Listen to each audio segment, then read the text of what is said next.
मैं इसमें शुरुआत करना चाहूंगी अपने दिनकर जी के एक बहुत ही प्रसिद्ध कविता जो उनकी है, जब नाश पनुष पर छाता है पहले विवेक मर जाता है। तो ट्रंप के लिए आज यही बोला जा सकता है कि जब नाश छा रहा है उनके ऊपर नहीं पूरे अमेरिका के ऊपर, तो विवेक उनका मर चुका है। वो सोच रहे हैं वो पूरे विश्व के प्रेसिडेंट बन चुके हैं, जो चाहेंगे करेंगे। और उनको मैं बोलूं मैडम आपको, उनको आदत हो चुकी है जैसे अपने मुंह की खाने की, कुछ भी वो करते हैं। अगर हम ट्रंप 1 रेजीम का एक एग्जाम्पल देखें तो 2017 में, अभी वो जब उनकी सत्ता शुरू ही हुई थी ट्रंप 1 की, तब भी उन्होंने कह दिया था, यूएन में उन्होंने डिक्लेयर कर दिया था कि जेरूसलम वाले मुद्दे पे कि इजराइल की हम ऑफिशियल कैपिटल तेल अवीव को हटा के जेरूसलम करते हैं, तब भी उन्होंने कहा था और ओपन धमकी दी थी कि यूएन में अगर किसी ने इसके अगेंस्ट में वोट किया तो हम उसके साथ क्या बर्ताव करेंगे वो जानते हैं। और इतिहास गवाह है, 1 नहीं 2 नहीं 128 देशों ने मिलकर उनकी उस पॉलिसी को आउटराइट रिजेक्ट किया, उनके उस प्रस्ताव को रिजेक्ट किया। तो ऐसा लगता है कि जैसे उनको मुंह के खाने की आदत हो चुकी है। फिर जब यहां पे आया तो उन्होंने कहा कि मैं रशिया यूक्रेन का युद्ध 1 दिन में रुकवा दूंगा। 1 दिन में तो क्या, वो तो आज 4 साल 5 साल होने आए हैं कि वो युद्ध रुकने का मतलब ही नहीं है और वो और फ्यूल ही होता जा रहा है।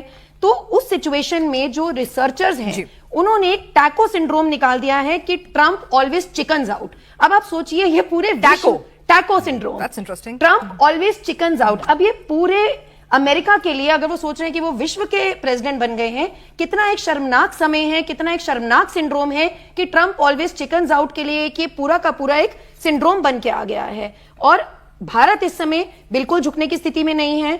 ब्रिक्स को अगर हम देखते हैं तो आज ब्रिक्स में वर्ल्ड की जितनी कंट्रीज उसमें जुड़ गई हैं, वर्ल्ड की आधी पॉपुलेशन ब्रिक्स कंट्रीज में ही है। और अमेरिका क्या है, नाम मात्र 4.5% पूरे वर्ल्ड की पॉपुलेशन आज अमेरिका में है। जीडीपी में बात करें तो अमेरिका का जितना जीडीपी, इनफैक्ट G7 का जितना जीडीपी है, वो सारा मिला के ब्रिक्स के कंट्रीज के जीडीपी से कम है।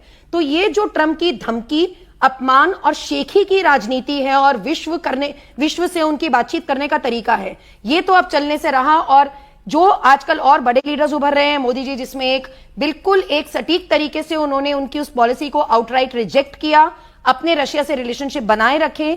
और जो हमारी पुतिन की स्ट्रैटेजी है, जो चाइना की स्ट्रैटेजी है, बिल्कुल हम इसको हम ट्रंप को दिखा रहे हैं कि हम आपके आगे झुकने वाले नहीं हैं। तो प्रधानमंत्री मोदी जी ने कह दिया है कि भाई हमने दोस्ती निभाई थी लेकिन फायर भी हम में है। फायर भी हम में, बिल्कुल। और ऐसे एक नहीं है, बहुत मुद्दे अभी चर्चा चलेगी। तो आप नॉर्थ कोरिया का केस देखेंगे, वेनेजुएला का, बहुत सारे एग्जांपल्स हैं जहां ट्रंप को आदत हो चुकी है गिर के मुंह के खाने की। मैं बस अंत इसमें करूंगी कि आज जो इनके साथ ये हो रहा है, एक बहुत ही मुजफ्फर रजमी जी की एक बहुत सुंदर गजल है कि लम्हों ने खता की और सदियों ने सजा पाई।